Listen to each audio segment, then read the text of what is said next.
לכי אם אשכחך ירושלים תשכח ימיני תדבק לשוני רום לכי Shabbat Shalom, bienvenue à tous adorés pour continuer de grandir dans la connaissance de ta parole. Merci Seigneur de nous rendre sensibles à ton Saint-Esprit pendant tout ce culte, pendant toute cette journée. Merci de prendre le contrôle de toutes choses Seigneur. Merci Seigneur aussi de préparer les cœurs de façon à ce que chacun puisse recevoir ce que tu as prévu pour lui aujourd'hui. Merci Seigneur encore pour tout ce que tu vas faire. Dans le nom de Yeshua Mashiach, j'ai prié. Amen. Amen. Amen. Alors, donc, nous allons commencer, comme de coutume, par la paracha. Donc, cette semaine, nous sommes dans la paracha 11, qui s'intitule Vayigash, et qui veut dire « Il approcha ». Donc, vous avez toutes les références sur la page Facebook du nom de la tribu de Juda. Voilà, toutes les références de la paracha, de façon à pouvoir les méditer pendant toute la semaine. Alors, aujourd'hui, donc, nous allons aller dans une partie de la paracha. On va aller dans Genèse, Bereshit en hébreu, Bereshit chapitre 45. Donc, Genèse chapitre 45, et je vais lire du verset 1 au verset 15. Finalement, Yosef ne parvint plus à contrôler ses sentiments devant ses serviteurs et cria « Éloignez tout le monde de moi ». Ainsi, personne n'était avec lui lorsque Yosef révéla à ses frères qui il était. Il sanglota, et les Égyptiens l'entendirent, et la maison de Pharaon l'entendit. Yosef dit à ses frères « Je suis Yosef. Est-il vrai que mon père est encore en vie ?» Ses frères ne purent pas lui répondre, tant ils étaient stupéfaits de le voir. Yosef dit à ses frères, « Je vous en prie, approchez. » Et ils s'approchèrent. Il dit, « Je suis Yosef, votre frère que vous avez vendu en Égypte. Mais ne soyez pas attristés de m'avoir vendu en esclavage ici, ou irrité contre vous-même, car c'est pour garder la vie que Dieu m'a envoyée devant vous. La famine a été sur le pays ces 2 dernières années, et pendant 5 autres années, il n'y aura ni labour ni moisson. Dieu m'a également envoyé devant vous pour s'assurer que vous aurez des descendants sur la terre et pour sauver vos vies par une grande délivrance. Ainsi, ce n'est pas vous qui m'avez envoyé ici, mais Dieu. Et il m'a établi père de Pharaon, seigneur de toute sa maison et dirigeant sur tout le pays d'Égypte. Hâtez-vous, montez vers mon père et dites-lui, ainsi parle ton fils Yosef. Dieu m'a établi seigneur de toute l'Égypte. Descends vers moi, ne tarde pas. Tu vivras au pays de Goshen et tu seras près de moi, toi, tes enfants, tes petits-enfants, ton petit et ton gros bétail, tout ce que tu possèdes. Là, je pourvoirai pour toi, afin que tu ne sois pas frappé par la pauvreté, toi, ta maison et tout ce que tu as. Car il y aura encore 5 années de famine. Voici, vous voyez de vos propres yeux, et mon frère Binyamin de ses yeux, que je vous parle par ma bouche.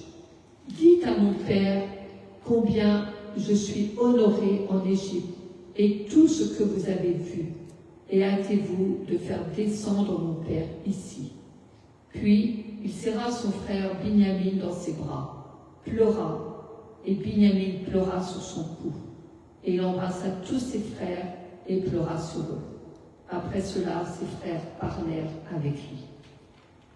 Alors mon commentaire, il est basé sur les versets 7 et 8, que je vais relire. Dieu m'a envoyé devant vous pour s'assurer que vous aurez des descendants sur la terre et pour sauver vos vies par une grande délivrance. Et il y a particulièrement un mot qui a attiré mon attention, c'est le mot s'assurer. Donc il dit pour s'assurer que vous aurez des descendants. Donc en d'autres mots, ça voulait dire pour que la lignée de Jacob continue. Et pour cela, eh bien, Yosef, il avait une grande responsabilité. Et quand on confie une grande responsabilité à une personne, eh bien, cela veut dire que la personne, elle a les capacités nécessaires pour y répondre. Et donc Yosef, eh bien, il avait les capacités nécessaires pour sauver la vie de sa famille. En d'autres termes, il avait les capacités nécessaires pour être utilisé pour sauver sa famille de la mort. Et quand on parle de mort et de vie, eh bien, on parle avant tout de combat spirituel. Et Yosef, donc, il avait les qualités nécessaires pour gagner ce combat spirituel. Et on va voir justement quelles sont les armes qu'avait Yosef qui lui a permis de gagner ce combat. Alors, sa première arme, c'était la foi. Yosef, il connaissait Dieu. Yosef, il avait une relation personnelle avec lui. Et c'est de cette relation intime que Yosef nourrissait sa foi. Parce qu'à cette époque, eh bien, il n'y avait pas la parole écrite. Et Yosef, qui se retrouvait en plus en Égypte, eh bien, il n'avait plus rien. Il n'avait plus rien de sa culture. La seule chose qui lui restait, en fait, c'était sa relation avec Dieu. C'était la prière. Et il n'avait que la prière, justement, pour se fortifier et pour tenir bon. La deuxième arme que Yosef avait, c'est que Yosef était quelqu'un d'exemplaire. Et quand on est exemplaire, eh bien, le point fort, c'est que notre pensée, elle est en alignement avec les pensées du royaume. Et la pensée du royaume, eh bien, c'est une pensée de victoire. Ce n'est pas une pensée défaitiste, mais une pensée qui nous conduit à toujours aller de l'avant, qui nous conduit à avoir une attitude pour justement continuer de nous battre, continuer de persévérer et pour avoir la victoire. Et Yosef, c'était quelqu'un aussi qui ne faisait pas de compromis. Comme on le sait dans l'histoire, eh bien, l'épouse de Pharaon, elle essayait de coucher avec lui, mais Yosef, eh bien, il regardait à son Dieu. Et Yosef, c'était quelqu'un d'exemplaire. Il n'a pas regardé à ses avantages. Il ne s'est pas dit, si je fais ce qu'elle me demande, comme ça j'aurai une belle vie. Non, Yosef a toujours eu une vie droite. C'était quelqu'un d'exemplaire. C'était quelqu'un qui regardait à Dieu, qui marchait selon les principes de la parole. La troisième arme de Yosef, c'est qu'il saisissait les occasions pour être utilisé par Dieu. Et c'est ce qu'on voit dans Bereshit ou dans Genèse, au chapitre 40. Je vais lire les versets 5 à 8 du chapitre 40, qui nous dit: Une nuit dans la prison, les chansons du roi d'Égypte et son boulanger firent tous deux un rêve, chaque rêve ayant sa propre signification. Le matin, Yosef vint à eux et vit qu'ils avaient l'air tristes. Il demanda aux officiers de Pharaon, avec lui dans la prison de la maison de son maître: Pourquoi avez-vous l'air si triste aujourd'hui? Ils lui dirent: Nous avons chacun fait un rêve et il n'y a personne autour de nous qui puisse l'interpréter. Yosef leur dit: Les interprétations n'appartiennent-elles pas à Dieu? Racontez-le-moi, je vous prie. Donc, Dieu, en fait, il nous donne souvent des occasions pour qu'il puisse intervenir en nous et à travers nous. Mais c'est à nous, bien entendu, de saisir ces occasions, parce qu'à partir de ces occasions, eh bien, le Seigneur, il peut tout changer. Et c'est ce qu'il a fait justement avec Yosef. On le verra plus tard. Donc ça veut dire qu'on doit être attentif à tout ce qui se passe autour de nous pour saisir les occasions que Dieu nous donne. Ça, c'est très important, parce qu'à partir de là, eh bien, le Seigneur, il peut vraiment changer notre destinée. La quatrième arme, c'est que Yosef ne se plaignait pas. Et pourtant, c'était quelqu'un qui était constamment dans la souffrance. Il était avant tout dans une souffrance émotionnelle. Et lorsqu'il interpréta le rêve de l'échanson, comme quoi Dieu allait le rétablir dans sa fonction, il dit à l'échanson, « Mais souviens-toi de moi lorsque tout ira bien pour toi. » Et ça, en fait, ça représentait le cœur de Yosef. Ça voulait dire que Yosef, il était au bout de sa force. Yosef, eh bien, il n'avait qu'une hâte, c'était vraiment de sortir de ce cauchemar. Et comme on le sait, eh bien, Yosef, il reste encore en prison. Mais Yosef a continué de regarder à Dieu. Il a continué de mettre toute sa confiance en lui. Et pourtant, il vivait une grande souffrance émotionnelle. Et la cinquième arme, c'est la persévérance. Alors, on ne sait pas exactement combien d'années Yosef a été séparé de sa famille, mais d'après les Écritures, il y aurait eu un minimum 17 ans entre le moment où il est allé dans les champs apporter à manger à ses frères et le moment où il a eu son deuxième fils. Et d'après les chercheurs, il y aurait eu 22 ans. Donc ça veut dire en gros, eh bien, Yosef a été séparé de sa famille pendant une vingtaine d'années avant de voir la victoire. Mais quelle victoire! Comme nous savons, eh bien, il a vécu une grande victoire. Et la victoire, bien sûr, il a été élu, ce qui sera aujourd'hui l'équivalent de Premier ministre. Mais la grande victoire qui était derrière cela, c'est que le Seigneur l'a utilisé pour sauver ses frères et pour les amener à la réconciliation. Amen. Et la vraie réconciliation, comme on le sait, eh bien, c'est une réconciliation qui est précédée d'une véritable repentance. Et donc, quand on voit que Yosef, il a été utilisé pour sauver sa famille et qu'il est un instrument pour la réconciliation, eh bien, ça nous fait penser à Yeshua. Parce que Yosef était une préfiguration de Yeshua qui est venu justement pour sauver l'humanité, qui est venu pour nous amener à être réconciliés avec Dieu le Père.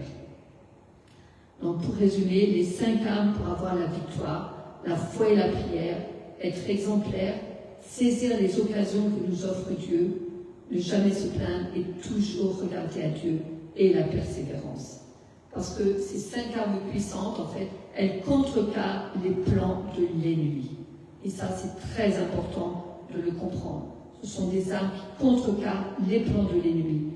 Et quand on agit de la sorte, eh bien, en fait, c'est comme si on s'entourait un bouclier qui nous protège de tous les plans de l'ennemi et qui nous donne d'avoir la victoire.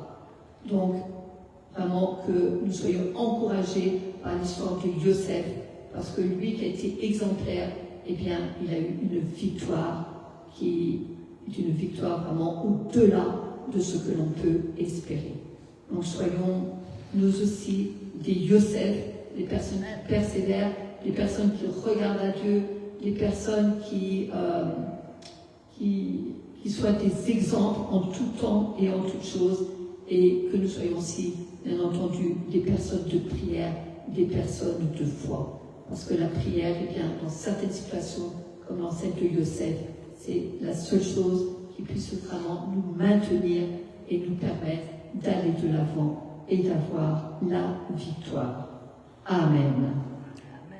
Amen. Pour bénir chaque personne qui est avec nous ce matin, que ce soit en présentiel, que ce soit en ligne, nous vous bénissons au nom puissant de Yeshua.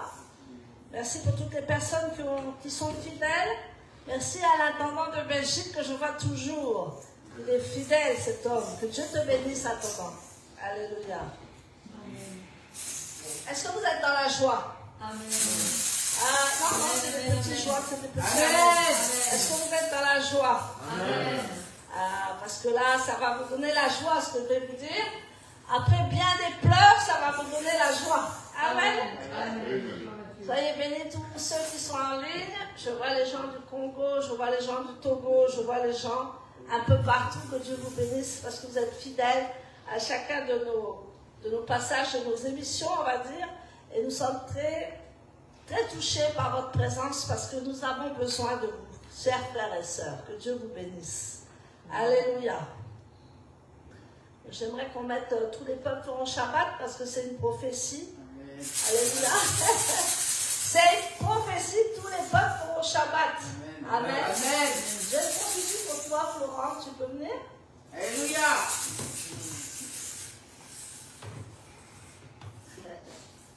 Alléluia.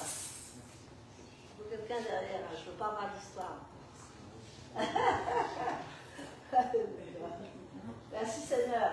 Pendant que je jouais de la bannière, je me dis que tu vas aller à Jérusalem.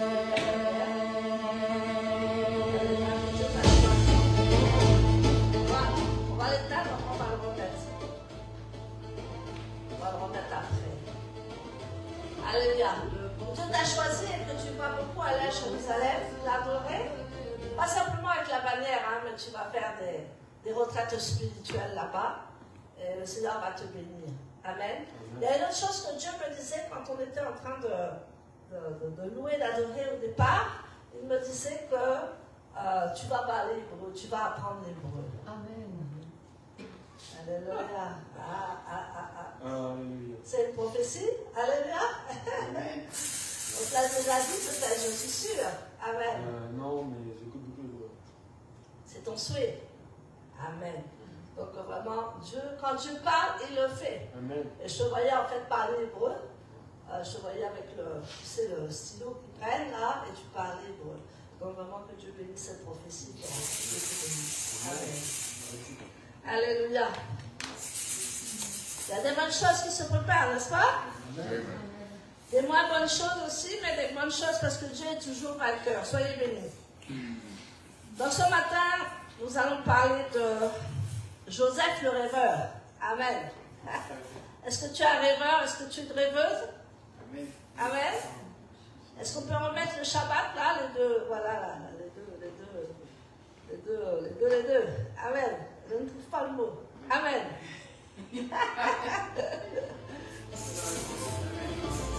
Fort. Prophète a parlé. Ça sera une prière pour toutes les nations. Je le déclare parce que c'est prophétique. Alléluia.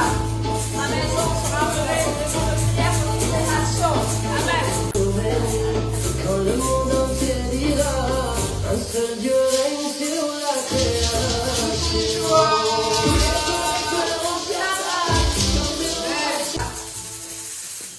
Que le Seigneur soit béni. Amen. On pourrait passer des heures dans la louange et l'adoration, mais on va donner la parole quand même. Alléluia.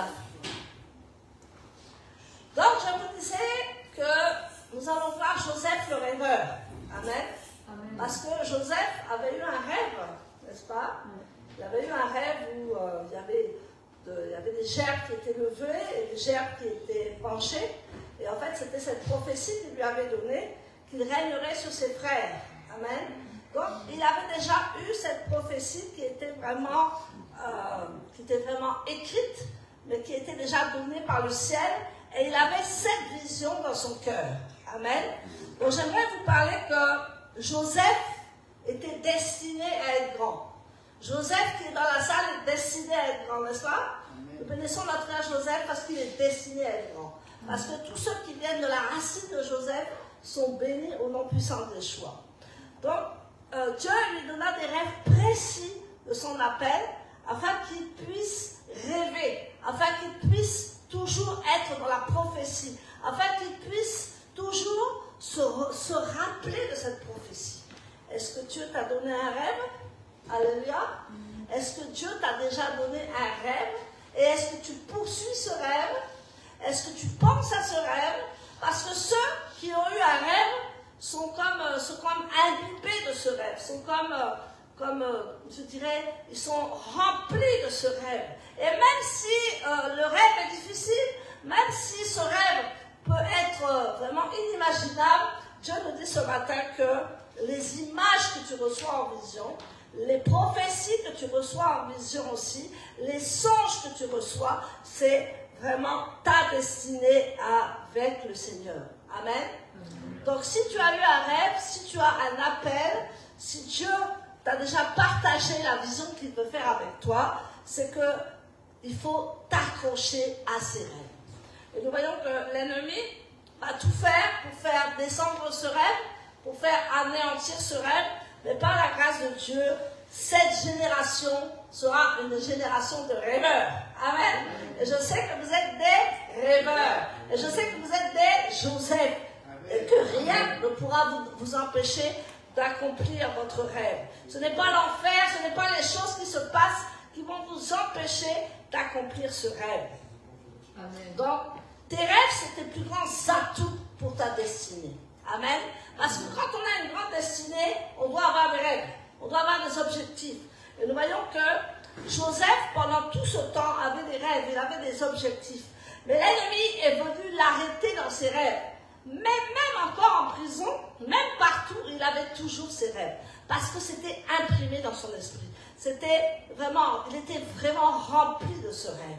Et même si tu veux laisser ce rêve, il ne pourra jamais partir ce songe parce que c'est Dieu qui te l'a donné. Amen.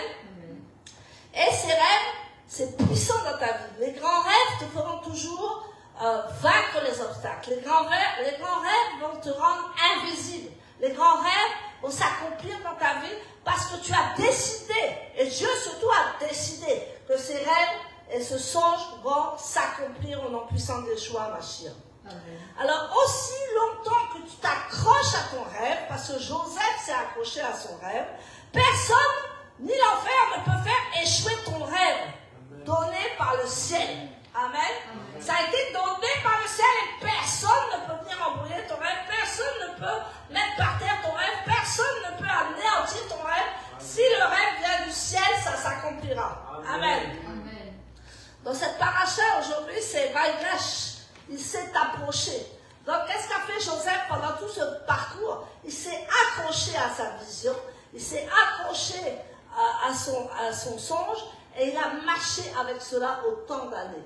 Et c'est pour cela que son rêve s'est accompli et au-delà de ce qu'il attendait. Parce qu'il ne s'attendait pas à être Premier ministre, il ne s'attendait pas à avoir une autorité sur tout un pays. Et quel pays? L'Égypte, avant, c'était le plus grand des pays, le plus riche des pays. Il ne s'attendait pas du tout à ça. Amen. Parce qu'il avait simplement vu les images, les épis. Il a dit à ses frères après que je suis venu non à cause de vous, mais à cause de mon rêve. Amen. Parce que Dieu avait décidé que ce rêve allait s'accomplir. Et il était venu, non pas à cause que ses frères lui avaient fait du mal, bien qu'ils lui ont fait du mal, mais il n'était pas venu à cause de ça. C'était vraiment dirigé par le Seigneur.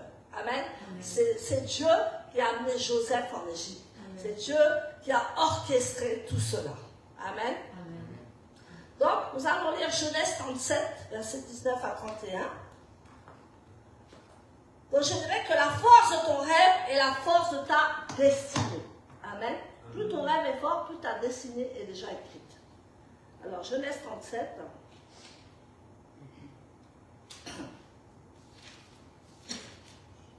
Genèse 37, versets 19 à 31. Je lis la parole de Dieu.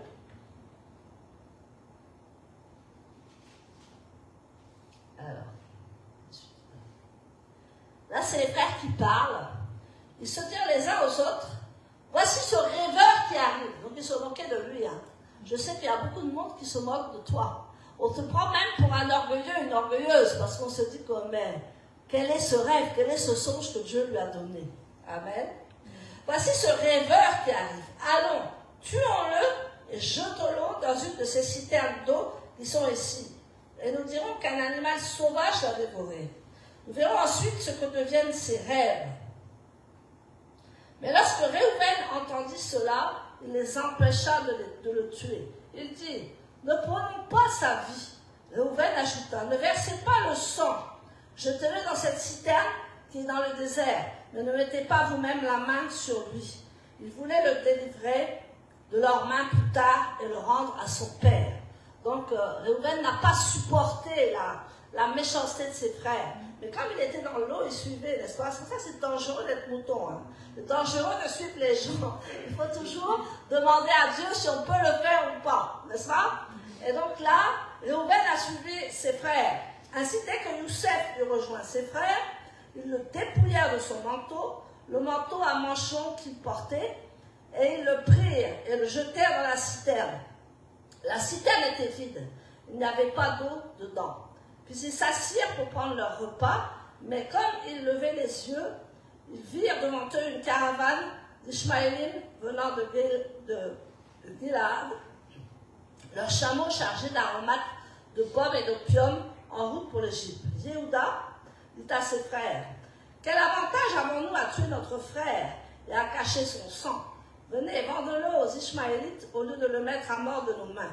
Après tout, il est notre frère, notre propre chair. » Ses frères l'écoutèrent, et lorsque les Milamim, les marchands, passèrent, ils tirèrent Youssef de la citerne, le firent sortir et le vendirent pour 230 grammes de shekalim d'argent aux Ishmaélim qui emmenèrent Youssef en Égypte. Alléluia.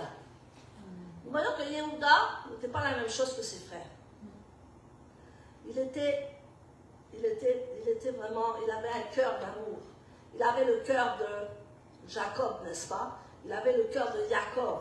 Mais ses frères, en fait, ils étaient tellement haineux parce que Joseph avait quelque chose de spécial sur lui. Joseph avait quelque chose que les autres n'avaient pas. Est-ce que ça t'est déjà arrivé d'être quelque part et on te jalouse pour rien? On dit qu'on te méprise, on dit du mal sur toi. Pourtant, tu n'as rien fait, tu n'as rien participé, mais on dit du mal sur toi. Parce que tu as la gloire sur ta vie, mon frère, ma soeur. Tu as quelque chose que les gens n'ont pas. Et c'est pour cela qu'en fait, ils ont voulu faire du mal à Youssef. Mais comme Dieu était au contrôle et que cette prophétie venait de Dieu, Dieu a passé par Yehuda pour ne pas qu'il le tue. Ils l'ont simplement vendu aux Ismaélites, mais il n'a pas été tué et la prophétie allait s'accomplir. Amen. Tu auras beaucoup d'épreuves dans la vie ministérielle, ou même si tu n'es pas ministre de Dieu, tu auras beaucoup d'épreuves dans ta vie, seulement parce que tu es un enfant de Dieu, seulement parce que tu as la gloire de Dieu. Donc, le Seigneur nous dit ce matin que toutes les épreuves de Youssef n'ont fait qu'augmenter sa gloire. Amen. N'ont fait que le positionner dans les cieux avec Dieu. C'est vrai, dans la chair, c'est difficile, mais dans l'esprit, c'est tellement lumineux, c'est tellement merveilleux quand on est dans l'épreuve, parce que toutes les épreuves ont une fin. Il y a un temps pour l'épreuve et il y a un temps aussi pour sortir de l'épreuve. Amen. Peut-être l'épreuve, elle va durer longtemps. Et là, l'épreuve de Youssef a duré pendant 22 ans, n'est-ce pas? Avant qu'il soit premier ministre de l'Égypte. Donc ça a été un long chemin où il a beaucoup d'épreuves, un long chemin où il a pleuré. Amen. Amen. Donc maintenant, ce que Dieu me dit de prêcher ce matin, c'est est-ce que les larmes sont une faiblesse? C'est ce que Dieu m'a dit de parler de ce matin, parce que c'est l'histoire de Joseph, n'est-ce pas? Donc, l'histoire de Joseph, c'est la pierre qui est rejetée par les bâtisseurs, qui est devenue la première de l'angle. En fait, il avait ce parcours de Yeshua, et il a été une préfiguration de Yeshua, puisqu'il disait que tous ceux qui étaient avec lui l'ont rejeté. Tous ses frères l'ont rejeté, sauf son père, mais tous ses frères l'ont rejeté. Et Yeshua, il n'a pas été non seulement rejeté par ses frères qui sont Israël, mais il a été rejeté par toutes les nations aussi. Il a été rejeté par tout le monde, n'est-ce pas? Donc, Youssef est une préfiguration de Christ. Donc, en Genèse 45, versets 1 à 15, la Bible nous dit que Youssef se révèle enfin à ses frères. Et la Torah nous dit qu'il va pleurer 3 fois. Amen. Il va pleurer 3 fois. Il va pleurer une fois seul. Il va pleurer une fois et il va demander à tout le monde de se retirer. Et à la fin, il va pleurer devant ses frères. Alors ça veut dire quoi? Qu'en fait, il a pleuré seul. Ensuite, il a dû se retirer pour ne pas pleurer devant tout le monde. Et la 3e fois, il a pleuré devant tout le monde. Donc, mais ce n'est pas tout. Youssef va pleurer 7 fois dans toute la Torah. Amen. Donc, comme on dit, il va pleurer plus que tous les tzaddik, plus que tous les sages. C'est quelqu'un qui va beaucoup pleurer dans les épreuves. Et on va dire que le vice-roi d'Égypte pleure tout le temps. Moi, je connais des gens qui pleurent beaucoup. Ils pleurent beaucoup. Et moi, je trouvais ça avant comme une faiblesse. Vous savez pourquoi? Parce que moi, dans ma famille, on disait toujours qu'on ne pleure jamais. Et même si j'avais envie de pleurer, je ne pouvais pas pleurer. On dit qu'on ne pleure pas ici. Et donc, à cause de me retenir, je ne pleurais plus. Et même quand le Seigneur me demandait de pleurer, je n'arrivais même pas à pleurer parce qu'on m'avait interdit de pleurer quand j'étais petite. Ce n'est pas une bonne chose. Tout ça, ça fait quoi en fait? Ça fait des carapaces autour de nous. Amen. On se forge des carapaces. Il y a beaucoup de carapaces qui sont sur nous. Parce qu'on s'interdit de pleurer. On s'interdit de ne pas pleurer devant les gens, de ne pas nous humilier devant les gens. Et on se dit que c'est normal. Amen. On ne peut pas pleurer devant quelqu'un. Et quand Dieu m'a parlé de ça, je crois que j'ai eu une délivrance aussi parce que moi, je ne pleure jamais. C'est très rare quand vous allez me voir pleurer. Donc vraiment, c'est au sommet de ma tête. Sinon, je ne pleure pas. Je peux avoir J'ai eu mon fils qui avait été hospitalisé, qui avait un problème à la colonne vertébrale. C'est quelqu'un qui lui avait fait ça. Et en fait, il ne marchait plus. Il était paralysé. Et je me suis dit, Seigneur, je ne peux pas pleurer. Dieu ne m'a pas répondu. J'aurais pu pleurer, n'est-ce pas? C'était grave. Et le samedi, je ne suis pas allée voir mon fils. Je suis venue ici faire le culte. Et quand tout ça s'est passé, bien sûr, mon fils, Dieu a fait le miracle. Mon fils marche, il court même, il marche, mais c'est pour vous dire que je me suis infligée. Je m'infligeais des peines, je m'infligeais des carapaces, je m'infligeais des choses que Dieu n'a jamais dit de s'infliger. Et c'est quand hier, il m'a dit que les pleurs, les larmes ne sont pas une faiblesse. Et moi, on m'avait toujours inculqué que les larmes, c'est de la faiblesse. Vous voyez? Et j'ai souffert avec ça parce que je ne pouvais pas pleurer. Amen. Si tu pleures, gloire à Dieu. Amen. Je vais même empêcher les gens dans mon ministère de pleurer. Hein, Joseph? Joseph pleurait beaucoup avant. Je faisais une réflexion à Joseph, elle pleurait. Bon, peut-être un peu à l'excès, elle était submergée par les pleurs. Ça, c'est pas bon. Hein? Être submergée par les pleurs, c'est pas bon. Mais pleurer, c'est bon. Amen. Et je lui dis, tu es une servante de Dieu. Tu ne pleures pas. Je retire ça, Joseph. Tu peux pleurer. Amen. Vous voyez que quelquefois, on va dicter des choses aux gens qui ne sont pas de Dieu. Je me repens. Amen. Mais c'est pas pour ça qu'il faut se laisser submerger par les pleurs. Attention. Hein. Il dit, mais pleurer, ce n'est pas une faiblesse. Nous allons voir que c'est une force. Amen. Donc, Youssef a pleuré 7 fois dans toute la Torah. Et en fait, ses pleurs, ses larmes ne sont pas une faiblesse. Elles vont être une force pour lui. Amen. Parce que quand il pleurait, il enlevait toutes ses carapaces, toutes ces choses qui l'encombraient. Et en fait, ça le délivrait. Amen.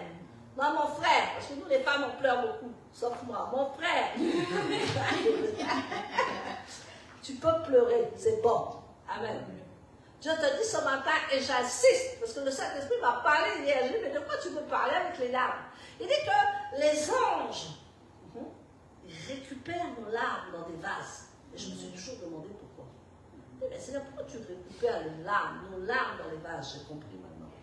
Alléluia. Parce que les larmes, ça libère. Les larmes, ça met une ambiance, ça nous délivre.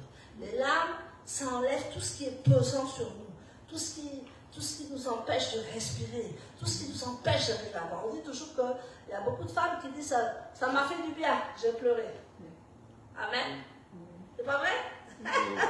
Ça m'a fait du bien, j'ai pleuré. Donc nous voyons ce Youssef, ce Joseph, amen, qui est sensible, mais qui est fort à la fois. On voit Joseph qui est sensible à son prochain, mais qui est très fort. Donc la sensibilité ne veut pas dire que tu n'es pas fort. Ton émotivité, ton émotionnel ne veut pas dire que tu n'es pas fort. Et ça, c'est le diable qui nous dit ça. Ça vient directement dans l'enfer. Quand tu as les larmes aux yeux, tu es ému, on dit non, non, non, il est faible. Ce n'est pas vrai. Ce n'est pas parce que tu es sensible que tu n'es pas fort. Je déclare fort et haut ce matin au nom puissant des choix, ma chère. Amen. J'espère que c'est pour quelqu'un ce matin, parce que j'ai écouté. Donc, Youssef s'émeut facilement et pourtant il est vice-roi de l'empire le plus puissant. Amen. Donc, Youssef va nous prouver le contraire. Être sensible ne signifie pas être fragile. Amen. Ta sensibilité n'annule pas ta force, elle la nourrit. Je répète, ta sensibilité n'annule pas ta force, elle la nourrit. Amen. C'est-à-dire que ta sensibilité va nourrir ta force. C'est pas beau ça? Ah non, moi je vous répète ce que Dieu m'a dit. Amen. Donc, et pourtant, je ne suis pas dans ces prédications-là, mais Dieu m'a dit, tu vas dire ça. Amen. Donc, nous voyons que tel père, tel fils, on dit toujours tel père, tel fils, n'est-ce pas? Ou tel fils, telle fille, telle mère, c'est un dicton. Et Jacob, c'est-à-dire Jacob et Joseph, ont de nombreux points communs, mais l'un d'eux, c'est les larmes. Parce que Jacob pleurait beaucoup aussi. La Torah nous rapporte que Jacob pleure aussi à plusieurs reprises. Amen. Jacob va pleurer en rencontrant Rachel. Est-ce qu'on pleure en rencontrant une femme? Normalement, non. Eh bien, Jacob, lui, il a pleuré en rencontrant Rahel. Parce qu'il dit, voilà, mon âme sœur, ma jumelle. Alléluia. Et donc, Jacob a pleuré quand il a rencontré Rahel. Mais là, il a pleuré de comment? Il a pleuré de joie. Amen. Pleurer de joie, c'est bon aussi. N'est-ce pas? Jacob, en retrouvant Ésaü, qui ont été séparés pendant 20 ans. Amen. Jacob était là, Ésaü était en face. Et Jacob, en s'approchant, il a tout lâché. Il s'est mis à genoux devant son frère, il a marché à genoux et il a pleuré devant son frère. Ce n'était pas une faiblesse, c'était une force. Amen. Jacob, bien sûr, va pleurer quand il va croire que Joseph est mort. Ça, c'est la douleur. Amen. Et quand on fait un deuil, c'est la même chose. Il y a des gens qui ne pleurent pas au deuil. Il y a des gens qui pleurent à l'excès. Il y a des gens qui font exprès de pleurer. En Afrique, c'est comme ça, on pleure. N'est-ce pas? On embauche les pleureuses. C'est pas ça? Je me trompe ou pas? Amen. Voilà. Alors, c'est une tradition. Vous avez... Moi, je ne sais pas pourquoi, mais c'est une tradition, ça. Et ça doit être important. Parce que j'ai dit payer les pleureuses, c'est que ça doit être important quand même. Vous voyez que ce que je dis, c'est la vérité. Pourquoi? S'il y a quelqu'un qui sait, s'il n'y a pas quelqu'un qui sait, on passe. Mais en tout cas, Ralessé, tu sais pourquoi les gens pleurent. Tu sais ou tu ne sais pas? C'était pour annoncer qu'il y avait un deuil, c'était avant qu'on puisse communiquer, qu'il n'y avait pas tout ce qui est aujourd'hui, qu'il n'y avait pas toute la technologie, pour que les gens sachent qu'il y avait un deuil. Et ben on pleurait, il fallait pleurer très fort pour que tout le monde puisse entendre. Et les Français pleurent aussi comme ça? Non. Ah ben non, mais ça c'était il y a très très longtemps. De qui tu parles là? De quand tu parles? Au temps de la parole. Ah, au temps de la parole, d'accord. C'était pour annoncer un deuil, donc on embauchait les gens pour pleurer. Normalement, on n'a pas besoin d'embaucher des gens pour pleurer. Quand on a de la peine, on pleure naturellement. Amen. Mais comme il y a beaucoup d'hypocrites dans les deuils, excusez-moi, il y a beaucoup d'hypocrites dans les deuils, donc on pleure. Alléluia. Et pourtant, des fois, les gens qui pleurent devant toi, c'est eux qui t'ont assassiné. Amen. Les gens qui pleurent là, c'est des gens qui t'ont fait du mal. Ils sont hypocrites. Et les frères de Youssef étaient des hypocrites. Ils ont pleuré devant leur père et ils savaient très bien que c'est eux qui n'ont pas Dieu, mais l'ont vendu aux Israélites. Pardon. Donc, fais attention aux gens qui pleurent trop. Parce que ça peut être des hypocrites aussi. Alléluia. Il y a des gens, ils pleurent quand ils sont devant toi, mais derrière toi, ils te lancent le couteau. Il faut que tu aies la sagesse de discernement. Amen. Amen. Est-ce que je peux avoir un amen? Amen. C'est important ce que je vous dis aujourd'hui. Donc toi aussi, tu as un héritage émotionnel de tes parents. Et peut-être c'est ta plus grande force de pleurer. À Josiane. Pourquoi Josiane, c'est sa force? Mais maintenant, elle pleure plus beaucoup. Alléluia. Je me repens. Donc vous voyez que pleurer, c'est une bonne chose. Amen. Donc nous voyons que les pleurs aussi. Non, moi je dis ce que Dieu m'a dit. Hein. Je suis convaincue aussi. Mais ton accès, tes larmes vont te donner aussi un accès direct à Dieu. Dieu voit ton âme. Ton âme est déchirée, ton âme est triste, ton âme est chargée, et Dieu voit ton âme dans les pleurs. Alors, ça te donne un accès directement à Dieu. Moi, j'ai déjà fait des prières en pleurant, en tremblant devant Dieu. Et c'est rare que ces prières n'ont pas été exaucées devant le trône. Bien sûr, il faut pleurer d'un cœur sincère. C'est pareil, c'est le cœur. Quand on prie vraiment pour quelque chose qui nous fait mal, et qu'on supplie, qu'on prie, qu'on pleure, qu'on tremble devant Dieu, le Seigneur, il nous aime, et il n'aime pas voir ses enfants pleurer. Donc, il nous exauce dans ce que nous demandons. Depuis la destruction du temple, les portes de la prière sont fermées, n'est-ce pas? Alléluia. Je peux avoir un amen? Depuis la destruction du temple, les portes sont fermées. On a fermé la porte de l'Est, là où Yeshua doit passer en Israël. On a fermé toutes les portes de la prière. On n'a pas fermé la porte des pleurs. Il y a une porte là-bas, c'est la porte des pleurs. On n'a pas fermé celle-là. Donc, si des fois on ne peut pas prier, on peut pleurer. C'est ce que les Juifs disent. Donc, les pleurs, la prière dans la pleure, ça amène vraiment des choses merveilleuses. Amen. Les portes des larmes sont toujours ouvertes. Pourquoi? Car ce sont les expressions les plus sincères de notre âme, comme je disais tout à l'heure. Elles brisent les carapaces que nous construisons. Parce que quand tu te mets des carapaces sur toi, écoute, hein, tu avances difficilement, c'est lourd. Vous voyez la carapace de la tortue? Elle a une grosse carapace, hein, n'est-ce pas? La tortue, elle avance vite? Non. Et quand tu commences à te mettre des carapaces inutiles sur toi, ça retient ta destinée, ça retient ta force, et puis ça retient tes bénédictions. Amen. Donc tes larmes sont toutes légitimes. Que ce soit des larmes de douleur, que ce soit des larmes de joie, que ce soit des larmes de frustration, que ce soit des larmes de gratitude, toutes les larmes sont les bienvenues ce matin au nom puissant des choix. Amen. Donc dans ta vie, j'aimerais que tu arrêtes de juger tes émotions. Arrête de les retenir. C'est Dieu qui dit. Hein. Je dis, Seigneur, moi aussi je vais faire ça. Je travaille sur ça. Arrête de juger tes émotions. Arrête de les retenir par peur du regard des autres. Amen. Souvent devant les autres, on s'empêche de pleurer. Et des fois, oui, il ne faut pas pleurer devant les autres. C'est-à-dire qu'il faut avoir la sagesse. Amen. Il y a des choses, tu peux pleurer devant les gens, mais il y a des choses, tu ne peux pas pleurer. Donc là aussi, il faut être conduit par le Saint-Esprit, il faut être conduit par la sagesse de Dieu. Amen.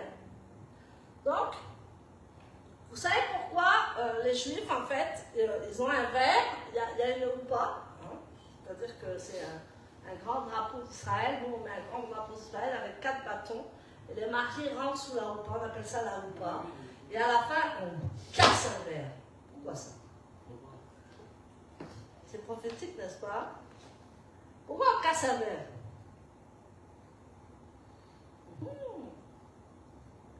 On casse un verre parce que Dieu nous dit qu'on a un côté de cœur qui est heureux et un côté, on est conscient de ce qui reste à réparer. Amen. Donc on a la moitié de cœur heureux et on a le cœur aussi de ce qui reste à réparer. Alors pour le couple, c'est pareil. Parce que quand ils se connaissent, bon, ils peuvent bien se connaître. Mais quand ils rentrent dans le mariage, il y a le cœur joyeux, puis il y a le cœur triste. Donc on casse un verre. Comme ça, c'est moitié-moitié. C'est tout simple, n'est-ce pas? Et ce que les Juifs font, ils cassent le verre en disant que bon, moi j'ai un côté joyeux, mais j'ai un côté aussi de cœur à réparer. C'est pas bien ça? Amen? Donc, le Seigneur nous dit ce matin qu'il y a un temps pour pleurer, mais il y a un temps pour rire. Amen? Parfois, Youssef va pleurer devant tout le monde. Parfois, il se retire pour pleurer seul. Nous avons vu qu'il a pleuré une première fois, et la deuxième fois, il a dit « sortez » parce qu'il ne voulait pas pleurer devant les gens. Donc, il faut avoir la sagesse, la vraie sagesse, c'est savoir quand et comment s'exprimer. Amen. Donc, une fois, tu vas t'exprimer, tu vas être ému. Amen. Tu vas avoir les larmes aux yeux, mais tu ne vas pas pleurer. Et il y a d'autres fois, il faut libérer, donc il faut pleurer. Amen. Et donc là, Youssef, à la 3e fois, il n'arrivait plus à se contenir parce qu'il voulait montrer à ses frères qu'il les aimait. Et comment on peut avoir un cœur comme ça? Comment on peut avoir un cœur comme Youssef? On peut avoir un cœur comme Youssef parce qu'il n'en voulait pas à ses frères, avec toute la méchanceté. Il n'en voulait pas à ses frères. Il avait vu le but de sa détention. Il avait vu le but qu'on l'avait retiré de sa famille. On l'avait retiré de sa famille afin qu'il règne là-bas et afin que toute sa famille aille résider en Égypte parce qu'il allait y avoir une famine. Amen. Et si Youssef n'avait pas été au devant de cette famine, peut-être que Jacob et tous ses enfants seraient morts de faim. Amen. Donc tout est utile devant Dieu. Même ta plus grande épreuve est utile devant Dieu. Amen. Parce qu'on l'a retiré de ses parents, on l'a retiré de tout le monde. Pendant 20 ans, le Seigneur l'a enlevé de sa famille, l'a planté dans un autre pays, lui a donné tous les consignes, il a donné toutes les lois qu'il y avait là-bas, il a appris leur culture, il a appris leur langage, il a tout appris. Il était en mission. Il était missionnaire. Alléluia. Et en étant missionnaire, il s'est installé. Donc il a regardé la culture des Égyptiens, il a regardé tout. Et il est devenu le premier ministre. Donc il va commander à la famine de s'arrêter. Amen. Tu peux commander à la famine et à la pauvreté de s'arrêter dans ta famille. Amen.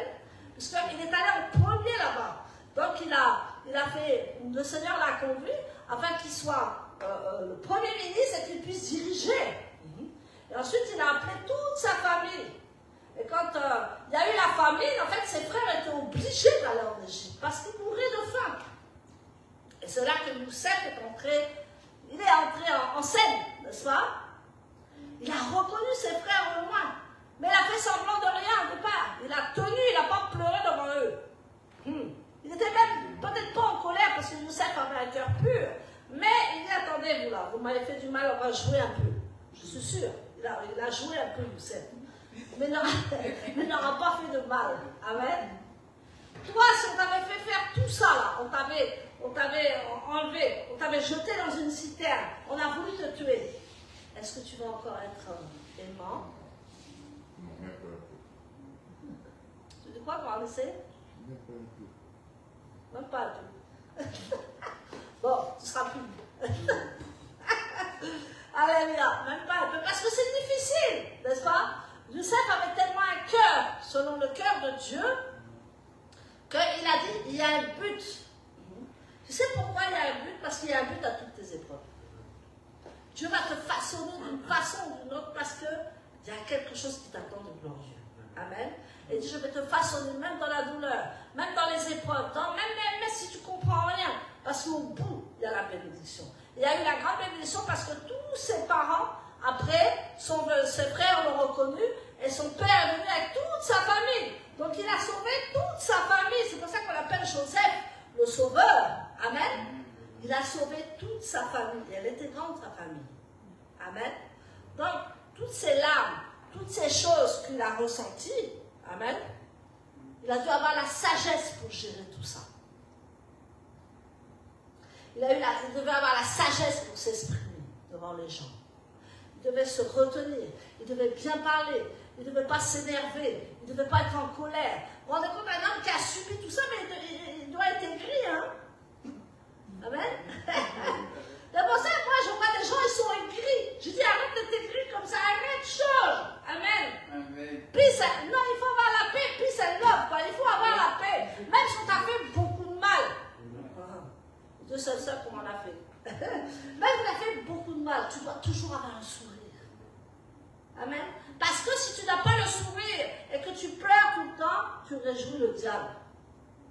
Mais ta force est dans la paix. Ta force est dans la joie. Et ta force même est dans les pleurs.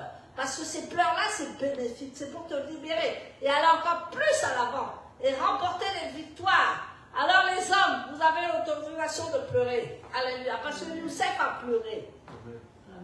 Amen. Amen. Est-ce que je peux avoir un amen? Amen. Amen. Donc, la vraie sagesse maintenant, c'est de savoir quand et comment s'exprimer. Et nous devons nous autoriser à ressentir pleinement nos émotions.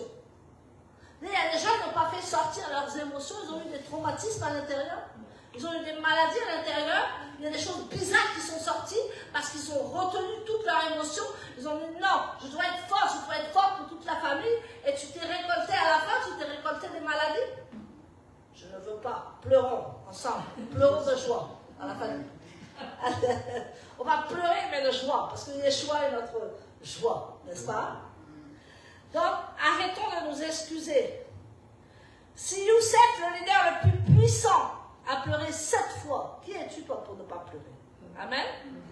Donc, si la parole nous révèle que pleurer est une force, pleurer est une force. Si les portes des larmes sont toujours ouvertes, alors arrête de t'excuser d'être sensible. C'est ton super pouvoir. Je déclare ce matin, pleurer, c'est ton super pouvoir. Vous n'avez pas compris. Pleurer, c'est ton super pouvoir. Amen. Tu as le pouvoir en pleurant. Amen. Parce que tu enlèves toutes tes carapaces de tortue. Tu enlèves toutes tes carapaces pour t'empêcher d'avancer. Amen. Le diable veut que tu sois triste tout le temps. Le diable ne veut pas que tu réussisses. Alors en te mettant la tristesse, tu fermes, tu mets les carapaces devant toi. Dieu va te libérer de ça ce matin au nom puissant de Yeshua. Amen. Ma bénédiction pour toi ce matin, c'est que tu trouves la force dans ta sensibilité. Hein? Sois fort dans ta sensibilité. Que tes larmes deviennent tes plus belles prières. Amen. Parce que les prières dans les larmes, c'est les plus belles prières. On dit non, il ne faut pas pleurer devant Dieu. Moi, je pleure devant Dieu. Bien même. Parce que je n'ai que lui à me confier. Amen. Parce qu'on dit qu'il faut se confier à Dieu plutôt qu'aux hommes. Il y a des choses, tu ne peux pas te confier à l'homme. Il faut te confier à Dieu. Et que tu oses ressentir pleinement tes émotions. Tu dois vraiment te sentir pleinement tes émotions. Sans jamais te laisser submerger, bien entendu. Amen. Donc, car un homme ou une femme qui sait pleurer est une personne qui vit pleinement. Amen. On n'est pas des robots, n'est-ce pas? Yeshua aussi, il a pleuré. Hein, le plus court verset, c'est Jésus pleurant. Amen.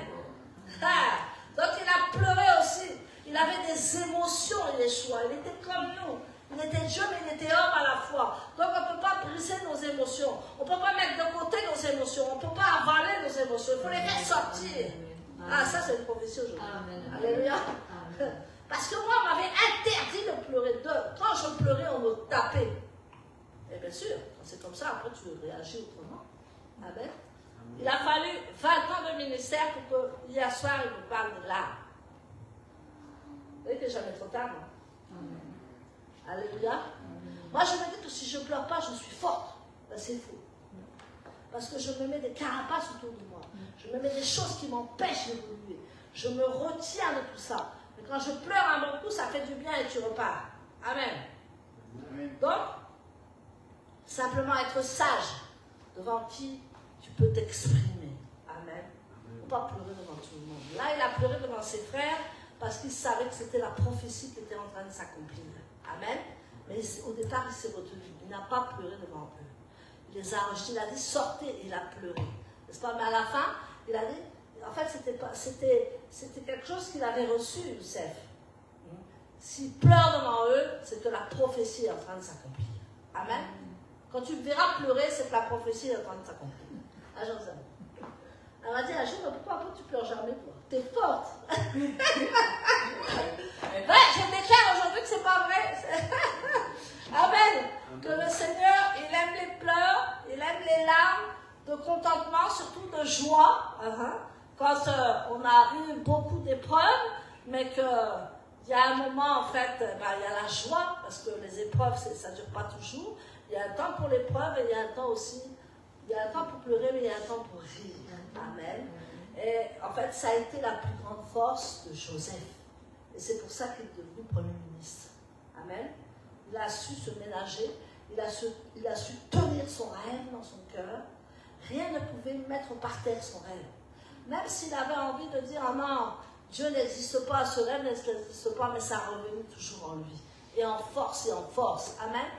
Il était déjà arrivé de vouloir refouler quelque chose. Amen. Et ça revient en force. Mais tu dis, mais c'est quoi ça? Pourtant, je l'ai jeté, je l'ai viré, je l'ai chassé. Et ça revient.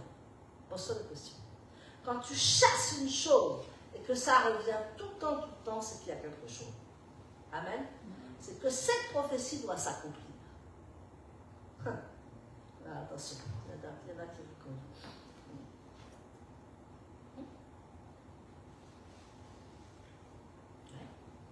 Pour quelqu'un.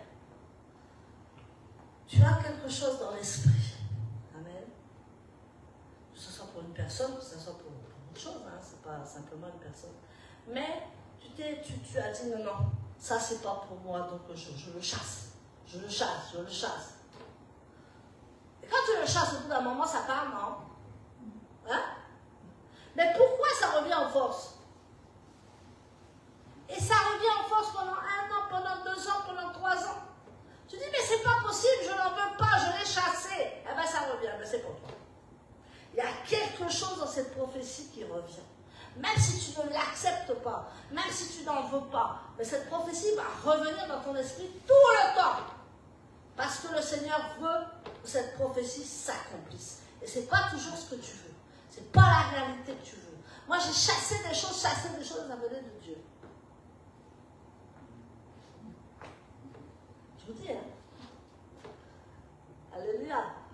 Donc, Dieu nous dit de réfléchir ce matin à nos pleurs et à nos larmes. Mais ce qu'il nous dit aussi, c'est que n'abandonne pas ton rêve. N'abandonne surtout pas ton rêve. N'abandonne pas ce que Dieu t'a donné dans un songe. Amen. Avec des prophéties en images, hein, des visions. Voilà. Des visions. Dieu te montre des visions. Amen. Tout à l'heure, j'ai eu la vision que c'était fort quand tu étais en train de jouer les balais. C'était très fort. La présence de Dieu là était très forte. C'est là que, quand tu as bougé la bannière, que la vision m'est apparue. Amen. Peut-être que tu n'aurais pas eu la bannière, je n'aurais pas eu la vision. On ne sait pas. Mais Dieu va créer des circonstances, Dieu va créer des choses pour que tu vois. Amen. Que tu vois en esprit, que tu aies des visions. Et ces images et ces visions reviennent, c'est qu'il y a quelque chose. C'est que tu as appelé à faire quelque chose. Et que tu as un appel avec le Seigneur. Et tu as une direction avec le Seigneur. Tu as des objectifs avec le Seigneur. Il va falloir que ça se réalise. Donc il va falloir que ça s'imprime dans ton esprit. Pas simplement dans ton âme, mais que ça descende dans tes tripes. Pour que ce rêve, ce songe, cette partie intégrante de ta vision. Amen. Et tu ne dois jamais lâcher. Parce que Joseph, même en prison, n'a jamais lâché. Même devant Potiphar, il n'a jamais lâché. Devant même la femme de Potiphar, il n'a jamais laissé enfuir d'ailleurs. Quel est l'homme avec une femme nue devant lui qui va s'enfuir? Il n'y en a plus beaucoup. Il y en a beaucoup qui vont dire oui. Excusez-moi. Alléluia. Donc, Joseph, c'était quelqu'un de spécial, qui aimait plaire à Dieu. Et donc, il s'est marié avec une fille de Pharaon, n'est-ce pas? Il a eu des enfants avec eux. Il a eu ce qu'il voulait, hein? Parce qu'on dit non, mais moi je vais faire mon appel, parce qu'il y en a qui veulent se marier à tout prix. Non, je vais faire mon appel, et puis je ne pourrais pas me marier à cause de ça. Bah, tu vois bien que Joseph s'est marié. Dans un autre pays. Où la volonté de Dieu était là. Amen. Maintenant tu veux rester en France, parce que tu dis ton mari est en France, ta femme est en France, tu ne bougeras pas. Eh bien Dieu va te faire bouger. Parce que peut-être c'est pas lui. Amen. Donc tu vois, nous on a des choses quelquefois, nous les humains, où on s'accroche, on se met des carapaces. Et Dieu ce matin il dit enlève ta carapace. Amen. Et poursuis ta destinée. Rentre dans ta destinée. Rentre dans ton rêve. Amen. Tu as un rêve, ne l'abandonne jamais. Je suis sûre que Dieu vous êtes des rêveurs, tous ici, là, vous êtes tous des Joseph. On en a un là derrière. Amen. Amen. Amen. Non, mais là c'est pour lui, hein. Ça c'est pour lui, hein, aujourd'hui. Hein. Là, ça c'est pour lui. Amen. Et là c'est une prophétie que je lui donne parce qu'il y a un temps pour pleurer, mais il y a un temps pour rire aussi, Joseph. Amen. Et Dieu cette année va faire de toi son instrument et tu vas bénir Dieu quand tu vas rentrer dans ta bénédiction. Amen. Et je sais que c'est un moment comme ça, un moment très dur, mais si tu es venu ici, ce n'est pas pour rien. Dieu voulait te libérer de toutes tes carapaces. Amen. Toutes ces choses que tu as mises pour te protéger, et c'est bien, pour te protéger du monde extérieur, pour te protéger de beaucoup de choses. Mais Dieu te dit ce matin, enlève tes carapaces, je suis avec toi. Amen. Enlève tout ça, je suis avec toi.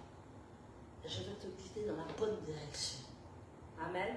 Ce n'est pas les gens qui disent que non, il n'y a pas de place. Non, non, ce n'est pas tout ça. Tu es entre les mains de Dieu. À partir d'aujourd'hui, tu es un Joseph et tu es dans les mains de Dieu. Il va te sortir de tout ça. Il va te faire sortir de cette prison là où tu es. Et il va te donner des rêves et des visions qui vont se réaliser. Au nom puissant de Yeshua, ma chérie. Amen. Tu verras en 2026, tu vas venir. J'espère qu'on t'aura toujours. Et que tu vas venir raconter, témoigner de ce que Dieu a fait pour toi. Amen. Donc, voilà. Voilà, j'ai fini ma prédication.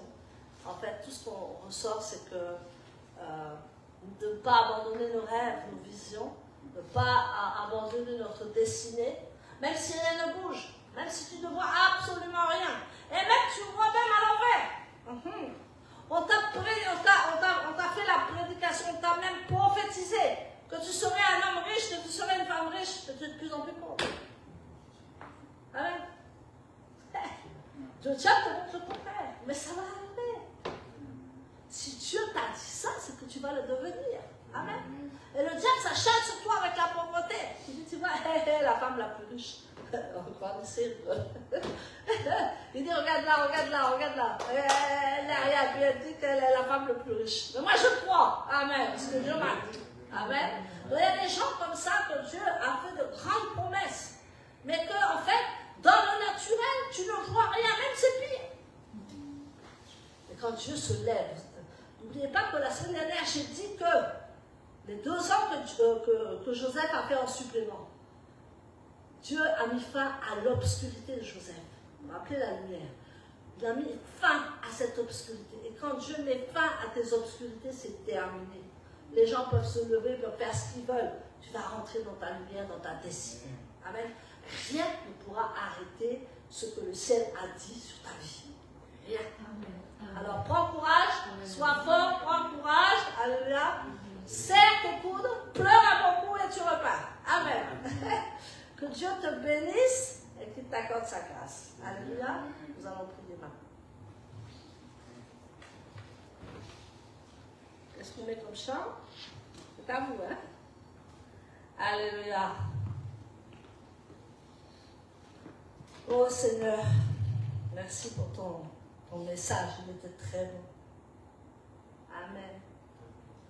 Ton message était très bon.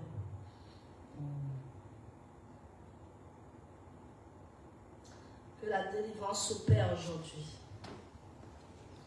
Que la délivrance s'opère dans les âmes et dans les esprits aujourd'hui. Que les larmes que tu as versées soient une libération pour toi aujourd'hui. Parce que Dieu veut te faire entrer dans ton Canaan. Alléluia. On prie pour le message. Amen. Prie pour le message que tu as reçu.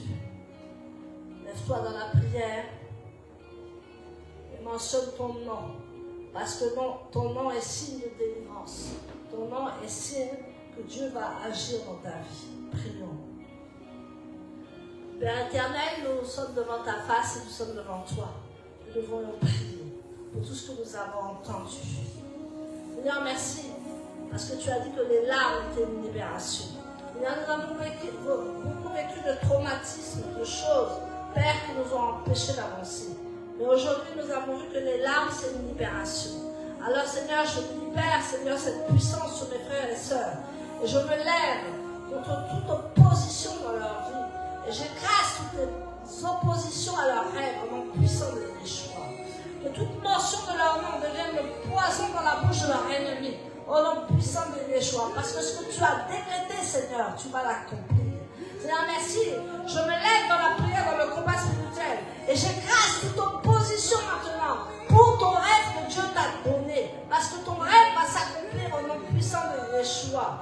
Que là où ton nom est mentionné pour le mal, que ça devienne un poison dans leur bouche maintenant, au nom puissant de Yeshua, qu'ils ne peuvent même plus parler. Seigneur, je ferme la bouche de l'ennemi aujourd'hui, au nom puissant de Yeshua. Tu ne peux plus parler à leurs oreilles, tu ne peux plus parler à leur cœur, tu ne peux plus parler à leur esprit, tu ne peux plus parler à leur âme, parce que je me lève dans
connaissent les habits.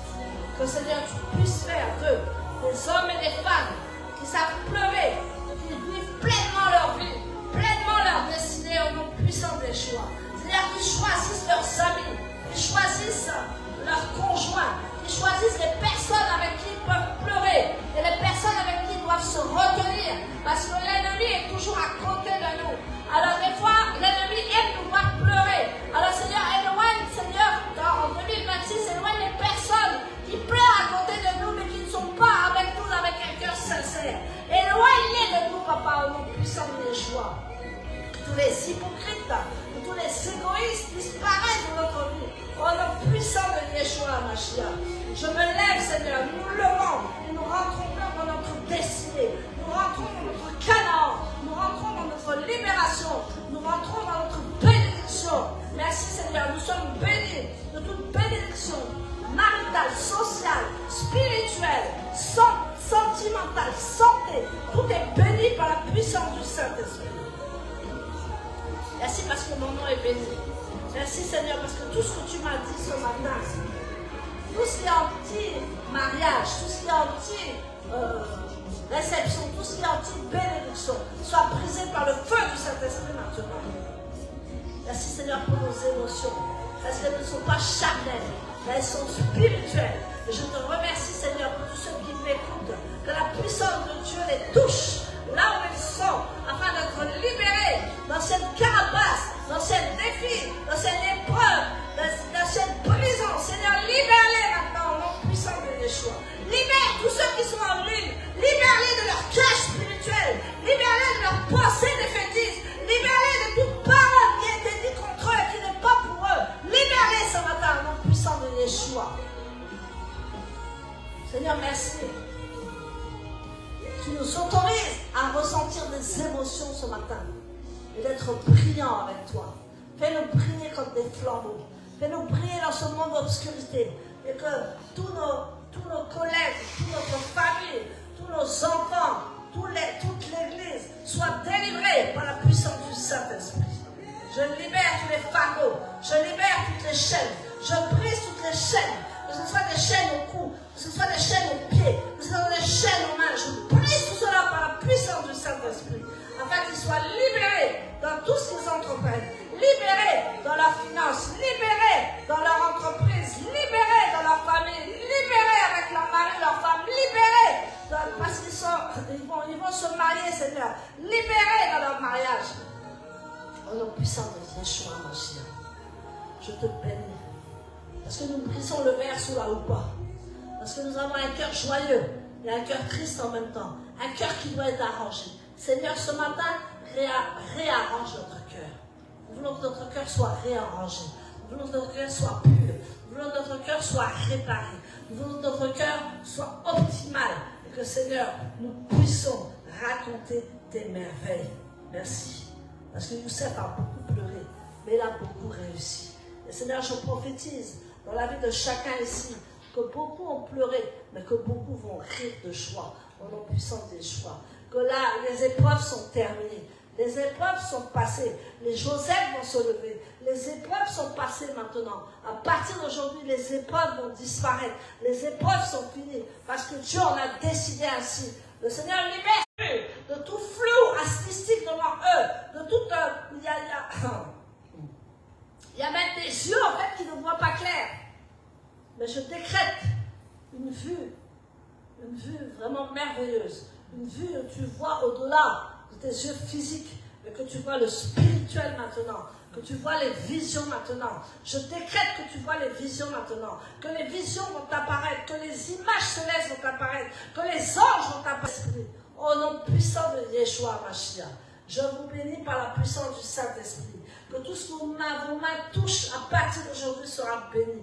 Même si on t'a ensorcelé les mains, même si on a mis du pourvu dans tes mains, même si on a tout fait dans tes mains, parce que tu as dit que tes mains sont bénies. Je bénis vos mains, je bénis votre destinée, je bénis votre mandat sur la terre, je bénis votre appel sur la terre, au nom puissant de Yeshua Mashiach, parce que vous êtes des gens de puissance, des gens d'autorité, des gens qui croyaient en Dieu et des enfants de Dieu. Père, je te bénis pour tout cela. Parce que sans toi, avec toi, pardon, nous avons la majorité. Et ce matin, nous sommes avec toi et nous avons la majorité, nous avons l'autorité de redresser tout ce qui a été tordu. Nous avons l'autorité de redresser tout ce qui a été piétiné dans nos vies. Nous sommes des collaborateurs de Dieu. Nous sommes des enfants de Dieu. Et tu nous guéris, Papa. Tu nous guéris, Seigneur, de toutes les émotions négatives, de tous les gens qui ont voulu nous faire chuter, de tous les gens qui ont aimé nous voir par terre. Seigneur, tu nous relèves avec puissance. Nous avons pleuré, mais là, à partir d'aujourd'hui, nous allons pleurer de joie. Et nous allons voir ta gloire au nom puissant de Yeshua. Soyez bénis au nom puissant de Yeshua Mashiach. Amen. Alors, on va passer au témoignage. Parce qu'il y a des témoignages par rapport au message qui a été partagé. Alors moi, je vais apporter un témoignage. Amen. Comme l'a dit l'apôtre, j'étais quelqu'un qui pleurait beaucoup. Et je pleurais beaucoup pour plein de différentes raisons. Mais en fait, moi, je voyais toujours les pleurs comme une force. Et c'est vrai que tout le monde disait le contraire. Mais moi, dans mon fort intérieur, je savais que c'était une force. Parce que à chaque fois que je pleurais, eh ben, je me sentais libérée. Et je savais en fait que je me libérais de quelque chose qui était toxique. Que les larmes, en fait, il fallait que je les exprime. Parce que, en fait, une fois que j'avais exprimé toutes mes larmes, et ben en fait, après, je me sentais forte.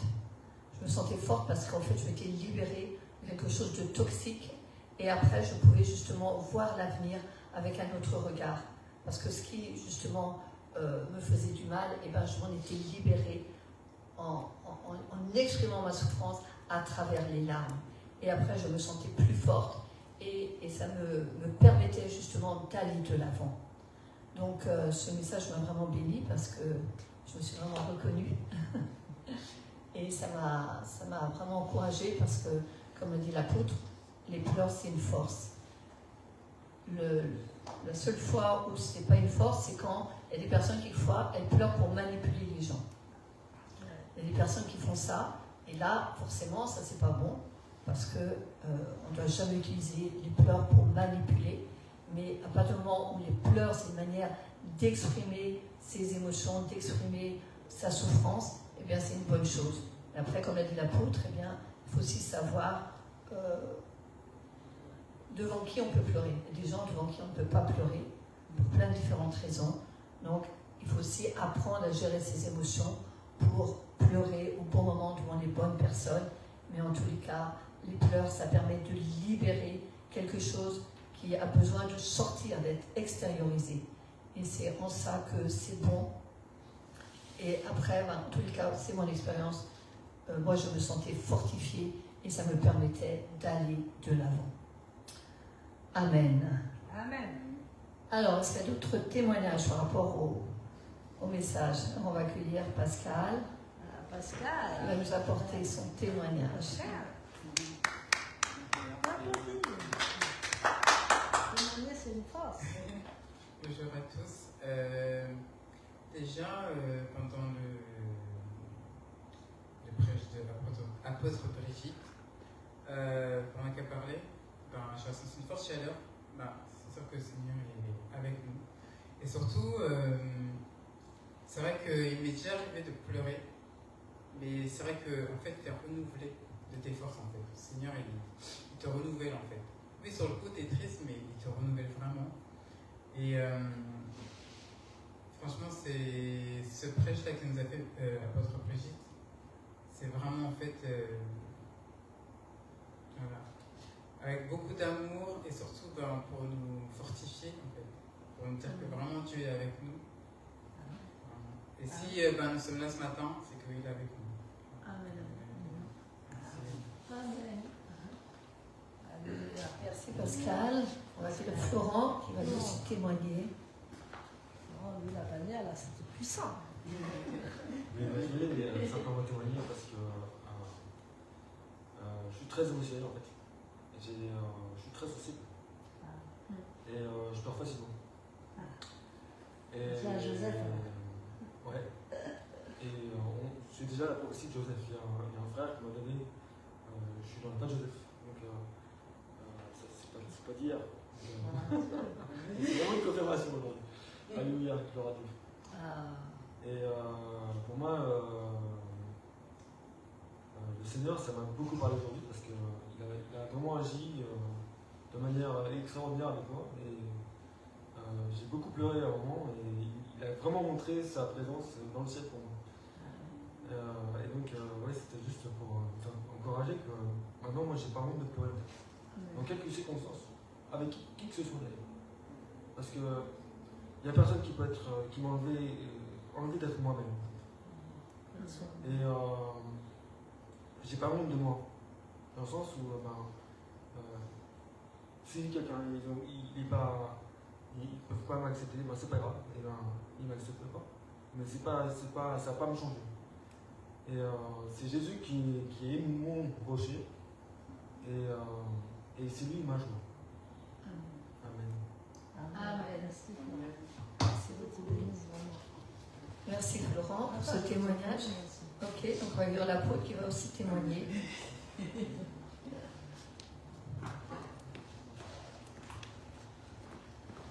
Alléluia. Donc vous savez, il y a des messages qu'on prêche et en fait c'est pour nous, hein, n'est-ce pas? C'est d'abord pour nous, parce que quand Dieu nous demande de prêcher ou d'enseigner, c'est d'abord pour nous. Déjà pour nous premièrement. Et hier soir, en fait, j'ai compris en fait que beaucoup de choses avaient été dites dans ma vie par rapport aux carapaces. Donc, je sentais tous les carapaces qui tombaient encore pour que le Seigneur me libère totalement. Et j'ai dit hier soir que maintenant je pleure de joie. Amen. J'ai décrété hier soir que je pleure de joie. Amen. Parce qu'en fait, Dieu il est bon et il sait parler en son temps. Peut-être qu'il y a un moment il m'aurait parlé, je n'aurais pas accepté. Mais là, comme c'était la prédication, j'ai dû écouter pour que l'Esprit me parle pour pouvoir prêcher. Donc je voudrais vraiment bénir le Seigneur parce que je suis sûre aussi que les amis qui sont en ligne ont reçu beaucoup aussi. Et je les bénis au nom puissant des choix. Mais maintenant, pleurons de joie. Amen. Amen. Amen. Nouvelle saison. Ah oui. Nouvelle saison. Donc, une larme de joie pour chacun d'entre nous. Qu'est-ce qu'on proclame? Amen. Amen. Alors, on va passer maintenant au temps des dîmes, au temps des offrandes. Donc, c'est une manière d'exprimer notre reconnaissance au Seigneur. C'est une manière aussi de lui montrer notre adoration. L'adoration, c'est pas uniquement quand on chante. Adorer le Seigneur, c'est un style de vie. Amen. Et c'est lui montrer notre reconnaissance, c'est lui montrer notre amour, c'est lui montrer aussi notre foi. Ouais. C'est beaucoup de choses quand on apporte les dîmes et les offrandes. Ouais. Et en tout temps, toute chose, tout ce qu'on fait, eh bien, il faut le faire avec notre cœur, parce que le Seigneur, il regarde avant tout au cœur. Le cœur, c'est ce qui est le plus important. Donc on va apporter nos dîmes, nos offrandes dans la maison du Seigneur. Tous ceux qui sont en ligne, vous pouvez aussi bénir la maison de l'Éternel. Vous avez toutes les coordonnées sur la page du Facebook. Voilà, donc on va mettre un chant et on va apporter nos dîmes, nos offrandes dans la maison du Seigneur. Seigneur, je te remercie, Seigneur. Je te remercie, Seigneur, pour ces offrandes, Seigneur. Merci, Seigneur, de les bénir, de les sanctifier, Seigneur. Et merci, Seigneur, parce que toi, tu connais la situation de chacun. Je veux te remettre aussi, Seigneur, tous ceux qui n'ont pas pu donner, Seigneur. Je prie, Seigneur, toi qui connais leur situation, qui connais leurs besoins. Je prie, Seigneur, que cette semaine même, Seigneur, eh bien, Seigneur, que tu viennes les rencontrer d'une manière ou d'une autre, Père. Merci, Seigneur, de bénir ces offrandes, de les sanctifier, de façon, Seigneur, à ce que ton œuvre continue et que tu sois tout le temps, Seigneur, glorifié. Dans le nom de Yeshua Mashiach, j'ai prié. Amen, amen, amen. Alors, on va passer à la prière finale. Amen. Donc, je vais lire les versets et vous allez répondre Amen. Amen. Yevarecha Adonai veishmerecha. Amen. Amen. Qu'Adonai te bénisse et te garde. Amen. Yair Adonai panav elecha veyeronecha. Amen. Amen. Qu'Adonai fasse briller sa face sur toi et te soit favorable. Amen. Issa Adonai panav elecha veyasem lera shalom. Amen. Qu'Adonai lève sa face vers toi et te donne la paix. Amen. Amen. Donc, très bon Shabbat. Shabbat Shalom à tous. Shabbat Shalom à tous. Très bonne semaine. Shavuot Tov. Et à très très bientôt. Soyez Amen. bénis.